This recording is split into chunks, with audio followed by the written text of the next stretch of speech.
ഡൽഹിയിൽ ഭീകരവാദ ബന്ധമുണ്ടെന്ന് സംശയിക്കുന്ന 3 പേർ അറസ്റ്റിൽ. പാകിസ്ഥാൻ ചാരസംഘടനയായ ഐഎസ്ഐയുമായി ബന്ധമുള്ളവരാണ് അറസ്റ്റിലായതെന്ന് പോലീസ് അറിയിച്ചു. സജു തോമസ് വിവരങ്ങൾ നൽകാനായി തുടരുന്നുണ്ട്. സജു, ഭീകരവാദ ബന്ധമാണ് സംശയിക്കുന്നത്. ആരൊക്കെയാണ് പിടിയിലായത്? എന്തൊക്കെയാണ് അധികൃതർ ഇത് സംബന്ധിച്ച് പുറത്തുവിടുന്ന വിവരങ്ങൾ?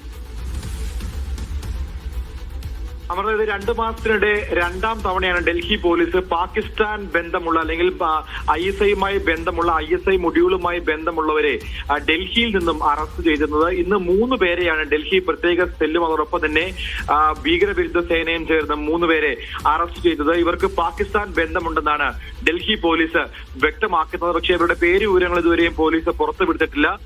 നേരത്തെയും സമാനമായി തന്നെ 3 പേരെ ഡൽഹിയിൽ കഴിഞ്ഞ മാസവും അറസ്റ്റ് ചെയ്തിരുന്നു. അതിന് പിന്നാലെ വിവിധ സ്ഥലങ്ങളിൽ നടത്തിയ പരിശോധനയ്ക്കിടയിലാണ് ഇപ്പോൾ 3 പേരെ കൂടി അറസ്റ്റ് ചെയ്തിരിക്കുന്നത്. ഇവർ പാകിസ്ഥാനിൽ നിന്നും ഇന്ത്യയിലെത്തി, പ്രത്യേകിച്ച് ഡൽഹിയിലെത്തി വിവിധ സ്ഥലങ്ങളിലേക്ക് ആയുധ കച്ചവടത്തിനടക്കം നേതൃത്വം നൽകുന്നുള്ള വിവരത്തിന്റെ അടിസ്ഥാനത്തിലാണ് ഡൽഹി പോലീസ് ഇന്നിപ്പോൾ തിരച്ചിൽ നടത്തി 3 പേരെ അറസ്റ്റ് ചെയ്തത്. സജു തോമസ് ആണ് വിശദമായ വിവരങ്ങൾ നൽകി.